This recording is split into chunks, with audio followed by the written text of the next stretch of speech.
What is up, everyone? My name is Nick. This is Comic Culture. It is Wednesday. We are in the middle of Whiplash Wednesday for the PCP Army Bad Batch. It is June 23rd. Again, like always, I got a stack of books right here. So let's go see what I picked up at my comic book stores. So stay tuned.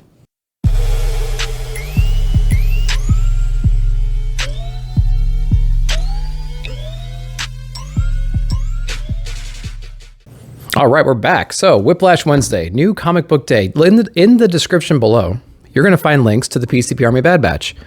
Who are we? We don't even know. We're a group of guys met through the awesome community that Robbie has set up and has kind of cultivated over the years, pop culture philosophers.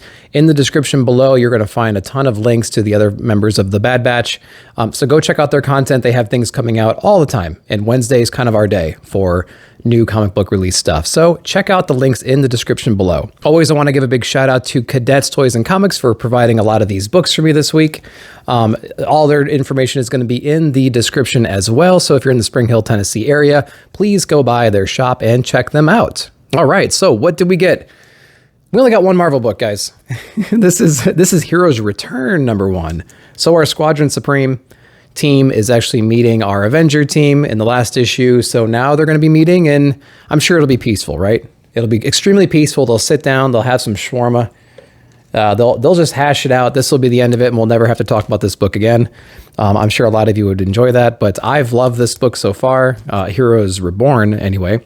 So Heroes Return #1. We'll see what it does. I've absolutely loved it. Jason Aaron, Ed McGuinness. I've loved it. So Heroes Return. Looking forward to it. We have DC now, and this is Wonder Woman Black and Gold. I've actually read this one, and so I'll have my review out for it this Friday evening or Saturday, depending on if I can get through all these books. So early reviews, there's a lot of different stories in this one. Some are better than others, but I like picking these up because the art on the covers are really, really interesting. I don't mind supporting the character and the writers and the artists, but you really, if you're going to be devoting a couple pages to different writers and artists, you really need to bring your A game. You know what I'm saying? Because if you don't, your story is going to be lost among other stories that are better. So, you know, did every writer knock it out of the park? No, absolutely not. But I'm glad I picked it up, and it's a gorgeous cover otherwise, right? And I like Wonder Woman. I'm liking Wonder Woman more and more just as a character. Into our DC books now, we have Checkmate #1. This is Bendis. So yeah, a little bit of hype around this book. I actually did read it. I'll let you know what I thought about it later. Not a bad introduction to the story. It kind of suffers from the, who's that and why do I care kind of thing.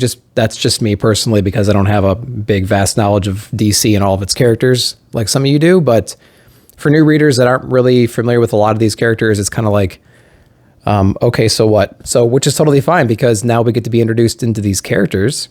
And so the next time that happens, we won't be so lost. I mean, I know them all, but, I have no context as to why their inclusion inside of this group would be relevant, right? So Checkmate, I'm glad they're using characters that aren't used very often, so I get to learn who these people are and how their personalities are. So that's kind of the silver lining for that book. All right, a book that is kind of a guilty pleasure. This is Robin #3. This is that variant cover. Actually, I really enjoyed this book. And I'm liking this theme of cover. I think one of the other issues had Robin like putting a glove on. I think, Flatline is coming up soon. And we have another character, and I'm forgetting the name of her, or her name. So I like these kinds of covers. I'm going to try to collect the B covers going forward. And I might try to go back and find that Robin one, because I think they're going to look really cool all next to each other. So yeah, Robin #3 has been interesting. The whole series has been interesting. So that's a kind of a cool surprise. I like reading books about characters that I don't really know, and the stories be good. So we have Garth Ennis and we have Liam Sharp. This is Batman Reptilian. This is #1. So excited to kind of get into this and see if it's worth it. So let me know if you've read the Reptilian. I've seen a lot of people skipping this book because it's just a few issues long, but it is DC Black Label. So looking forward to kind of seeing where this might go. So yeah, Batman Reptilian #1. On to our indie books. We have Valiant. This is Shadow Man #3. So that's Colin Bunn. This book has been really interesting. The first issue I loved. The second issue I thought was kind of not nearly as good. And so I'm hoping that they kind of ramp it up a little bit. And the art's been kind of sketchy here and there. So, I liked it in issue 1, didn't really like it in issue 2. I should have paid attention to the artist. But yeah, hopefully issue 3 is going to be good. I feel like this is kind of a make or break issue for me, honestly, because, we're barely batting 500 at this point. So we'll see. I don't like to buy books that I'm just kind of like, on, because I have a lot of them. And when you buy a lot of things, you want all of them to be better than average, right? And so, it's our right.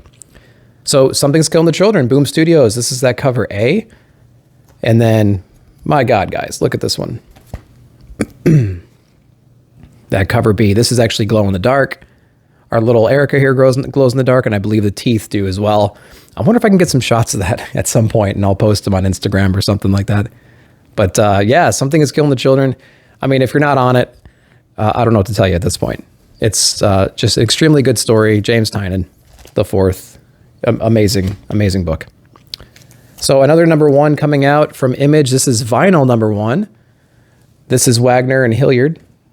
So I got the A cover with our confused looking guy. And then I also got the B cover, which apparently is the same guy, but wearing some kind of teddy bear mask with an eye missing. I don't know what it means. Do you know what it means? I'm sure we'll figure it out when we read it.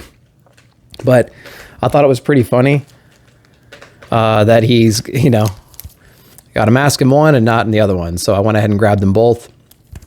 It almost resembles a cover that will be connecting, because you can see like this other shoulder here. So, be on the lookout for number 2, and maybe we'll get that other person in it. And then maybe they have a whole version of like them without their masks on and one with masks on. So I'm going to be looking for that just to see how that, just kind of plays out. All right, on to more Image. Big book this week, Spawn Universe. We've all been waiting. Shouldn't say we all been waiting. A lot of us have been waiting for Spawn Universe for a long time. And God, it feels like we heard about this book a year ago. It's finally out now. It's extra sized, $5.99. I know there are a ton of covers out there. I got the A cover at my shop.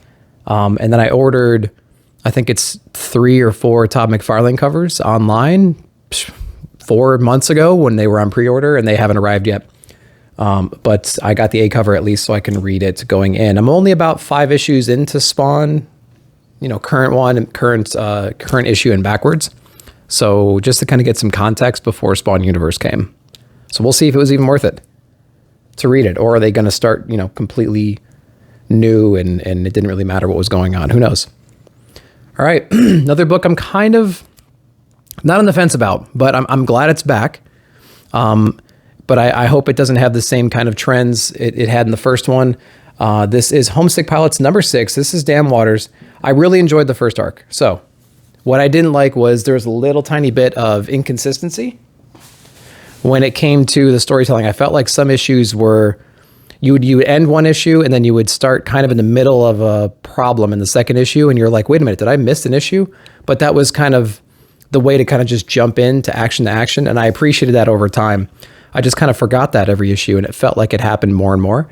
I loved the theme. I loved the art. I loved the story. I loved everything about it. It was my personal confusion at times, which kind of took away from the book a little bit, and that's totally fine. So this is issue number 6.